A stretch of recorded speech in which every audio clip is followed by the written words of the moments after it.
Esquisito, eu nunca fico rouco, né? É raro ficar com a voz normal, né? Meu Jesus, misericórdia. Que bom poder te ver mais uma vez, que bom poder estar com você, que bom podermos juntos adorar, exaltar, engrandecer e compartilhar a palavra do Senhor, né?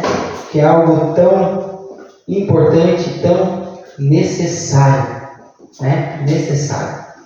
Que o Senhor possa nos ajudar nessa noite. Eu convido você a já abrir a sua Bíblia lá em Filipenses 1.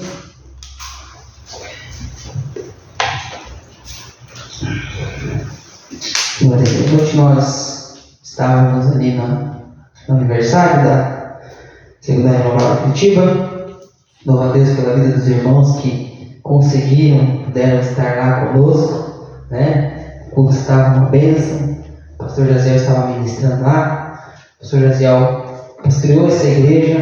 Acho que foi a primeira igreja, né, que ele pastoreou quando saiu do seminário, né? Hoje está em Floripa, é presidente ali do presbitério de Santa Catarina, e é um homem usado por Deus, e passou por aqui, né? Ele falou: rapaz, eu queria passar lá na frente da igreja para dar uma olhada, ver como é que está, né? E matar a saudade. Ele não vai faltar oportunidade, uma hora dessa o Senhor vai lá ministrar uma palavra para nós e já mata a saudade, né? Mas foi uma bênção, trouxe uma palavra do céu para os nossos corações, e o Senhor tem nos motivado a permanecer. O Senhor tem nos motivado a continuar. Nós não devemos parar nem olhar para trás. Eu gostaria de ler esse texto com você em Filipenses 1. Nós vamos ler do 27 até o 30. Amém? Filipenses 1, do 27 até o 30, a palavra do Senhor diz assim: o mais importante é que vocês vivam em sua comunidade de maneira digna de boas novas de Cristo.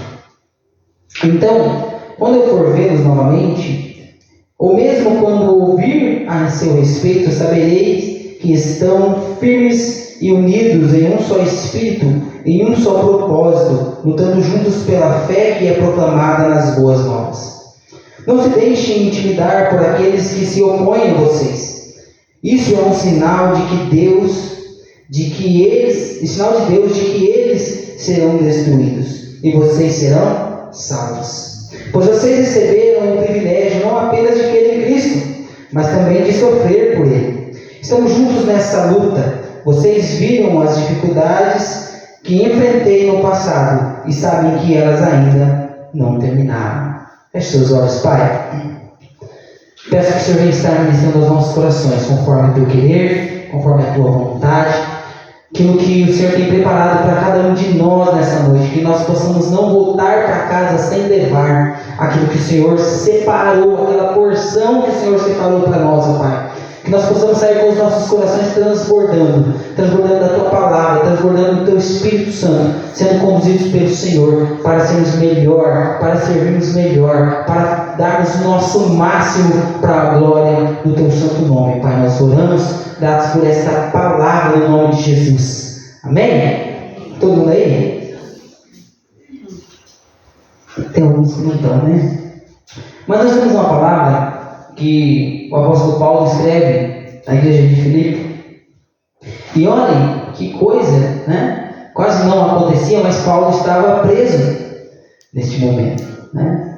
Aí você vai vendo o tanto de luta que Paulo passou, e se você ler um pouco antes, você vai ver que ele fala que o viver para mim é Cristo, o morrer para mim é lucro, né? E ele vai falando que tem pessoas ministrando porque eu estou abrindo esse caminho.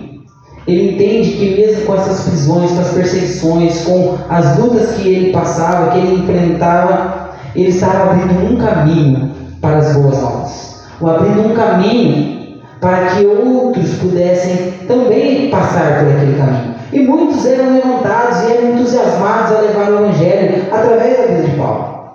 E Paulo preso manda uma carta para a igreja de Filipe. E se você ler desde o início do capítulo 1, você vai vendo tantas instruções que ele vai dando, e ele vai dando exemplos da sua vida. Eu estou preso, mas é assim, é assado. né? Aí ele vai falando, tem alguns que pregam por vontade própria, nem está pregando as boas novas, mas não importa também.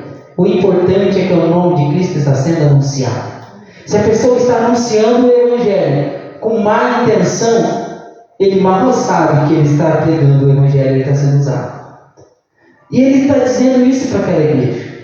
E ele preso, né? Mas mesmo em meio a situações tão adversas, mesmo em meio a lutas tão grandes que Paulo enfrentava, perseguições, batalhas, né? Ele ia preso, o povo tramava para matá-lo, e aí um ia lá e falava, vamos matar Paulo se você apresentar diante do povo. Aí o general mandava com soldados para uma outra província, porque Paulo tinha acesso em diversos países, em diversas províncias.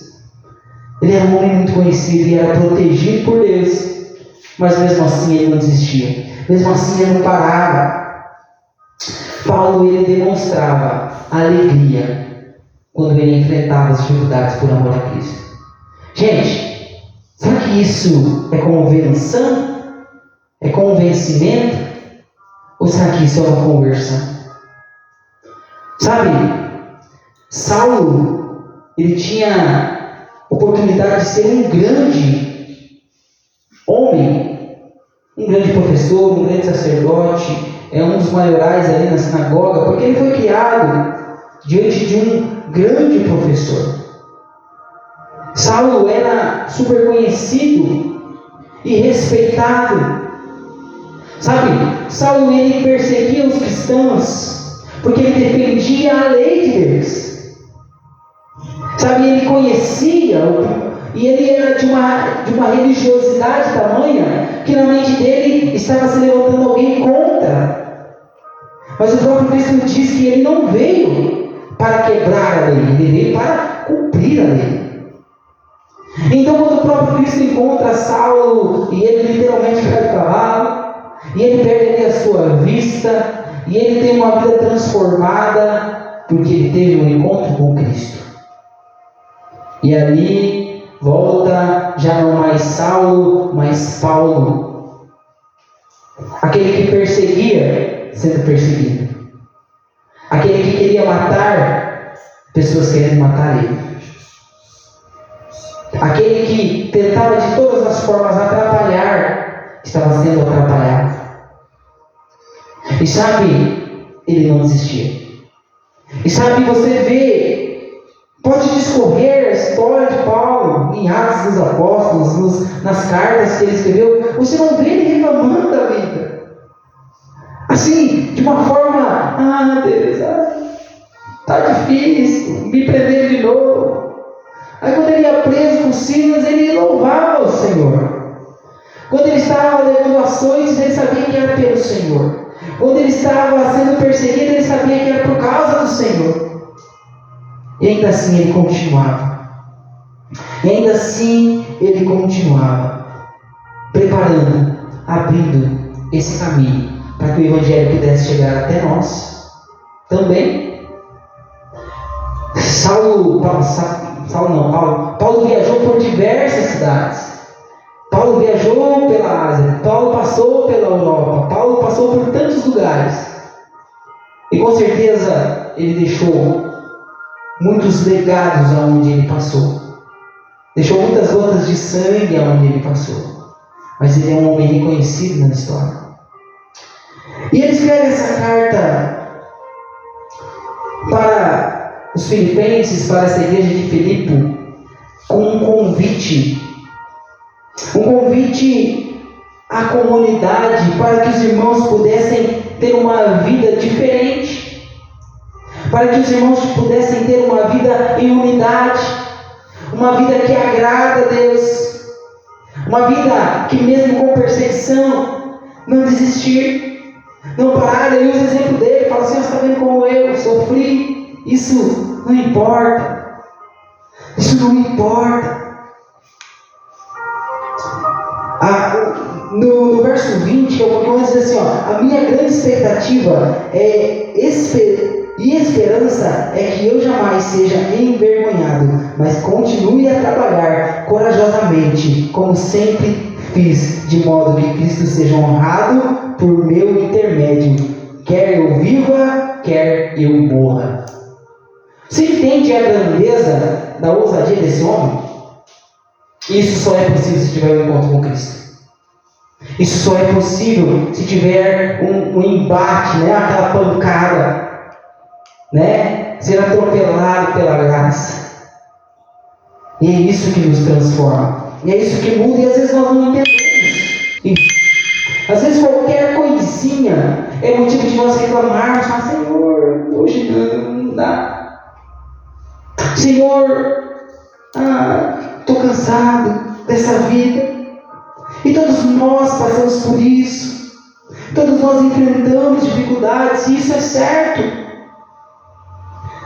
Mas Paulo está aqui nos convidando a ter uma vida. Como essa vida? Verso 27 diz assim: o mais importante é que vocês vivam em sua comunidade de maneira digna. Maneira digna? Do quê? Né? Eu sou digno de estar aqui, eu sou. Não. Digna de boas novas. De maneira digna de boas novas de Cristo. Sabe, nós precisamos ter em nós as boas novas de Cristo. Ter em nós e transmitir através das nossas vidas as boas novas do Senhor. Né? Que as pessoas olham e falam assim: mas por que você é assim? Mas por que você é diferente?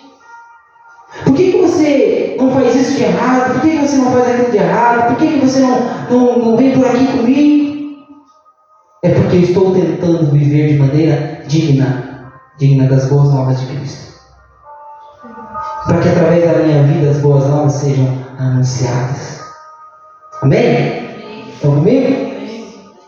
Então Paulo está nos convidando a igreja a viver de maneira digna de boas novas. Você é digno?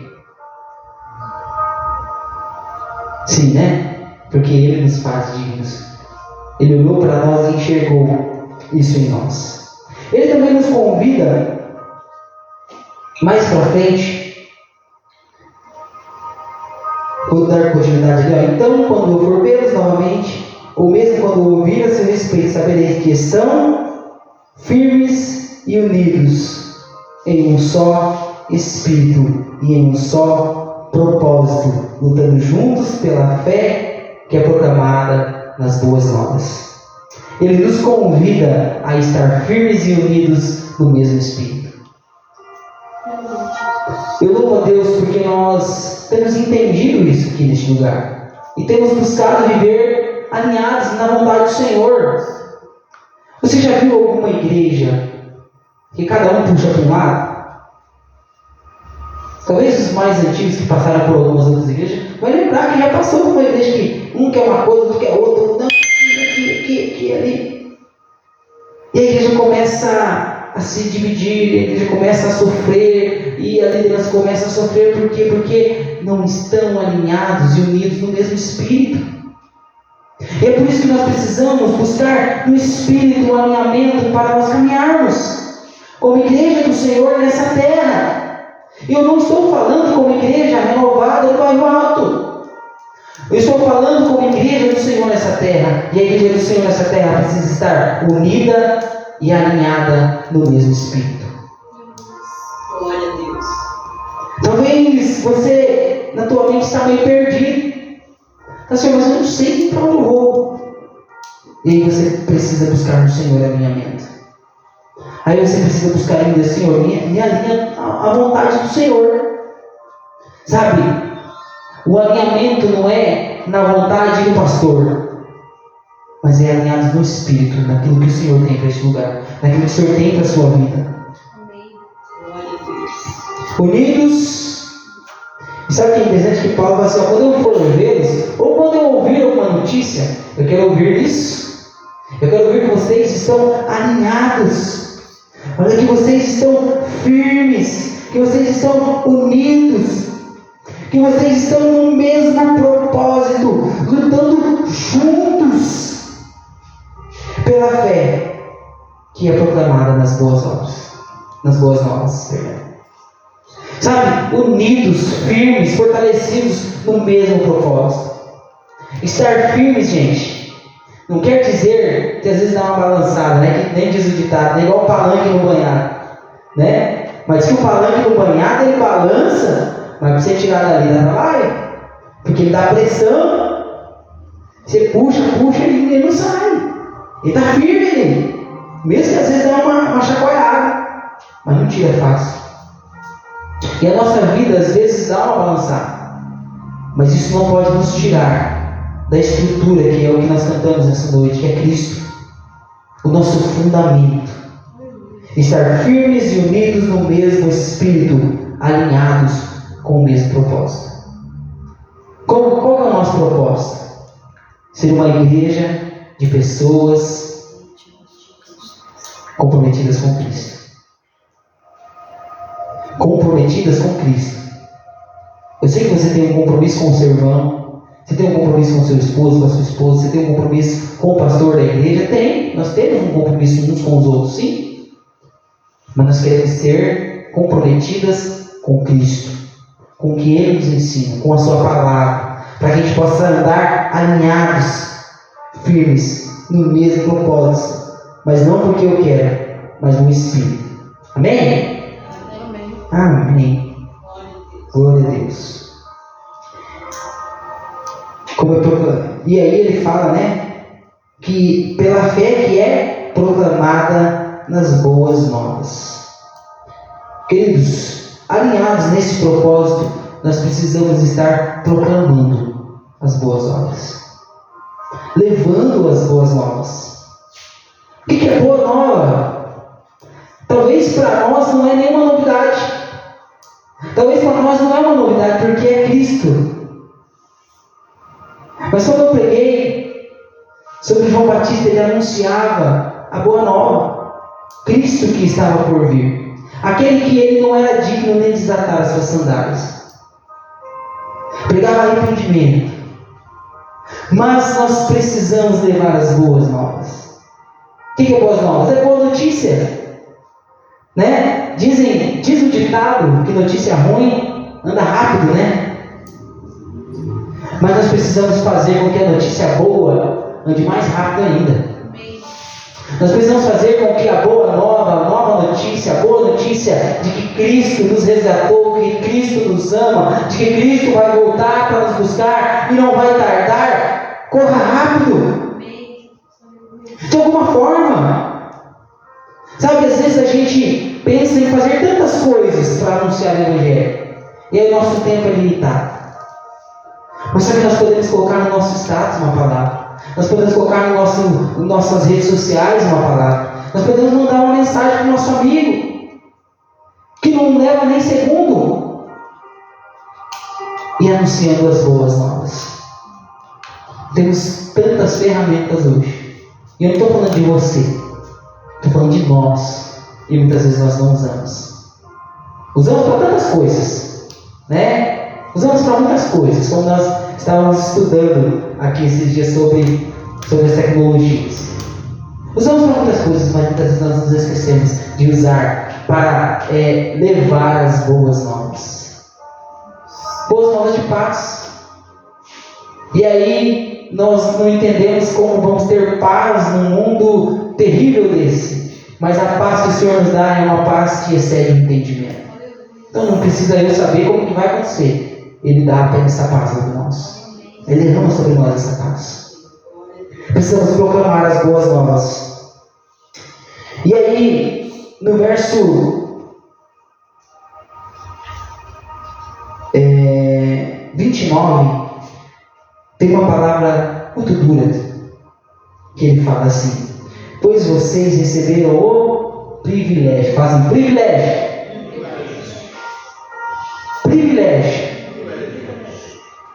E diz assim, não apenas de crer em Cristo, mas também de sofrer por Ele. Tá doido? Privilégio de sofrer? Quem que quer esse privilégio? Tô fora, né? É igual você chegar no trabalho e falar assim, você vai ter o privilégio aqui de se enroscar. de sofrer nesse serviço.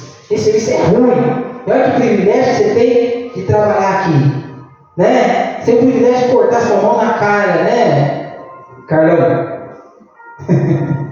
Que privilégio, nada. Mas é um privilégio. Porque o Senhor nos fala que aquele que sofre, aquele que perde a sua vida por Ele, achará. Aquele que for capaz de perder, de entregar a sua vida por Cristo, esse encontra a vida. Isso é um privilégio. Por que Paulo não nos animou nesse tempo todo? É porque ele entendeu que é um privilégio sofrer por Cristo. Por que Paulo disse aqui um pouquinho antes que o morrer para mim é ganho? E se eu viver é Cristo. Eu não quero nem saber o que vai acontecer amanhã. Hoje eu vou levar as boas novas. Eu não quero nem saber o que tem para mim amanhã, porque a palavra diz que basta cada dia o seu próprio mal. Eu não quero saber o que vai acontecer amanhã. Eu quero levar as boas novas da maneira que eu puder. Eu sempre uso essa frase, que agora eu sei que é de São Francisco de Assis, que fala assim: pregue, e se necessário use palavras. Pregue com a sua vida, pregue com as suas atitudes, pregue com quem você é. Se for necessário, se você vê a necessidade, fale do amor de Deus. Mas muitas vezes ouvir é pregar. Muitas vezes dar um tempo para alguém que está carente é pregar. Então, entenda que sofrer por Cristo é um privilégio. Porque ele fala primeiro, vocês tiveram o privilégio de crer em Cristo. Mas todo aquele que creu, que tem o privilégio de crer, também ganha o privilégio de sofrer por amor a Cristo. Gente, nós temos muita possibilidade de termos que sofrer por amor a Cristo. Nós ainda somos todos jovens aqui. Temos alguns anos ainda para viver e nós não sabemos o que pode acontecer. Talvez o nosso país comece numa situação difícil, afunilar para os cristãos. E aí nós vamos ter que ter a atitude de cristãos e saber que nós vivemos e que nós morremos e que nós sofremos por Cristo. Porque dele, por ele e para ele são todas as coisas, independente do que aconteça. Então nós precisamos entender que nós temos o privilégio de sofrer, mas principalmente de crer em Cristo. Se sofremos por Cristo, é porque cremos em Cristo. Isso é maravilhoso. E no último versículo, no verso 30, ele diz assim: estamos juntos nessa luta. O que acontece? Ele dá toda essa receita e ele fala: ó, estamos juntos nessa luta. O meu exemplo, olha para mim: preso, perseguido, naufrágio, açoites. Mas eu não desanimo, não. Eu estou disposto porque para mim é um privilégio sofrer por Cristo. O que Cristo fez na vida de Paulo? Para que ele entendesse o que é esse privilégio. Deu riqueza? Deu família? Não está relatado. Ele deu um carro novo, uma carroça boa, um alazão chique? Não. Mas por que esse homem então fala que é um privilégio? Ele tinha tudo antes.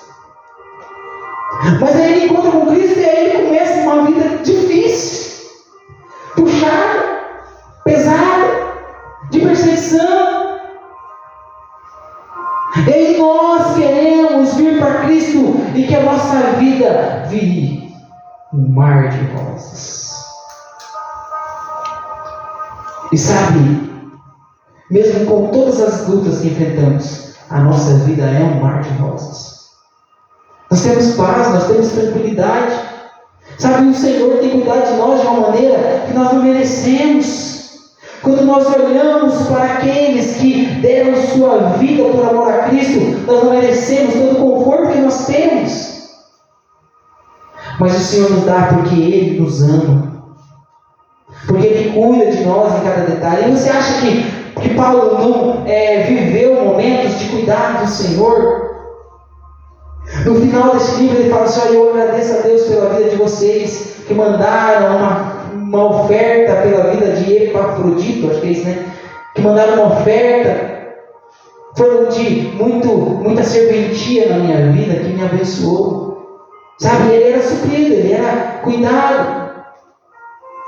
Mas, queridos, nós precisamos entender o que está dizendo no verso 30. Estamos juntos nessa luta, ele se coloca junto. Vocês viram as dificuldades que eu enfrentei no passado e sabem que elas ainda não terminaram. Vocês viram as dificuldades que eu enfrentei no passado. Eu vou dizer para vocês, elas não acabaram ainda. Ele está falando que ele enfrentaria ainda muitas dificuldades. E também ele está fazendo a gente entender que nós também poderemos enfrentar muitas dificuldades ainda. Não é verdade? Mas nós estamos firmados no Senhor. E para encerrar, queridos, as dificuldades ainda não acabaram, viu? Mas nós estamos no Senhor. No capítulo 4, o verso 8, diz assim, por fim, irmãos, quero lhes dizer só mais uma coisa. Concentrem-se em tudo que é verdadeiro, tudo que é nobre, tudo que é correto, tudo que é puro, tudo que é amável e tudo que é admirável. Pensem no que é excelente e digno de louvor. Olha só o nome. Continuem a praticar tudo que aprenderam e receberam de mim, tudo que ouviram de mim e me viram fazer. E então o Deus da paz estará com vocês. Queridos, tem coisa melhor do que o Deus da paz estar conosco? Tem coisa melhor do que o Deus da paz estar cuidando de nós? Não tem. Não importa as dificuldades. E eu sei que elas apertam o nosso coração, amarguram a nossa alma. Mas o Deus da paz estará com vocês. O Deus da paz está conosco. E essa paz que o mundo não pode entender. E essa paz que o mundo loucamente procura em lugares errados. Desesperadamente procuram nos lugares errados. Procuram em relacionamentos. Procuram em trabalhos. Procuram na vida financeira. Procuram em outras religiões. A paz que o mundo desesperadamente procura está em nós, está conosco. E é por isso que as pessoas que muitas vezes têm tudo não conseguem entender que em meio às dificuldades a gente ainda tem um sorriso no rosto, a gente ainda tem alegria no nosso coração, a gente ainda tem esperança, porque essa vida é passageira, mas a nossa esperança é sua vinda, o Rei dos Reis vem nos buscar. E nós aguardamos Jesus ainda até a luz da manhã raiar. Ele é a nossa esperança. Se coloque de pé.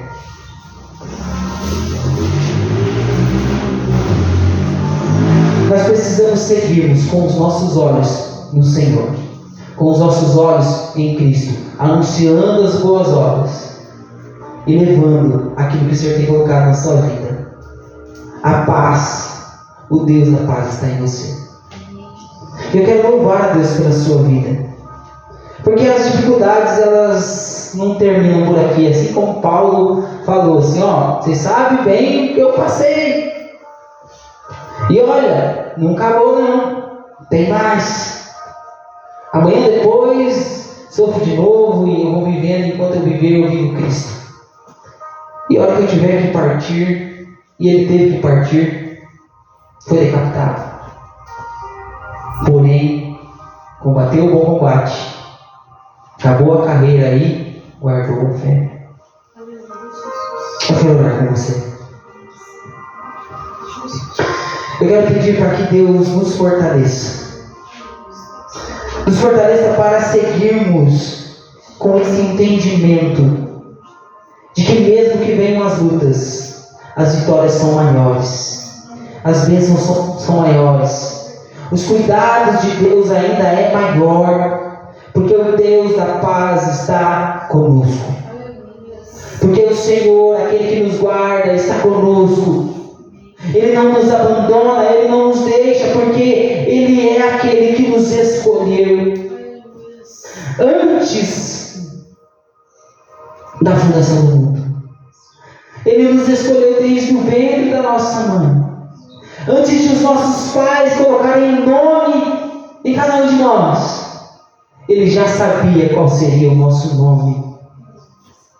Antes de que nós fôssemos formados, Ele já sabia que nós estaríamos aqui, engrandecendo a Ele, e dispostos a viver por Ele, a viver para Ele, e dispostos de vivermos dignos de boas novas, dispostos a vivermos unidos no mesmo Espírito, alinhados na vontade do Senhor.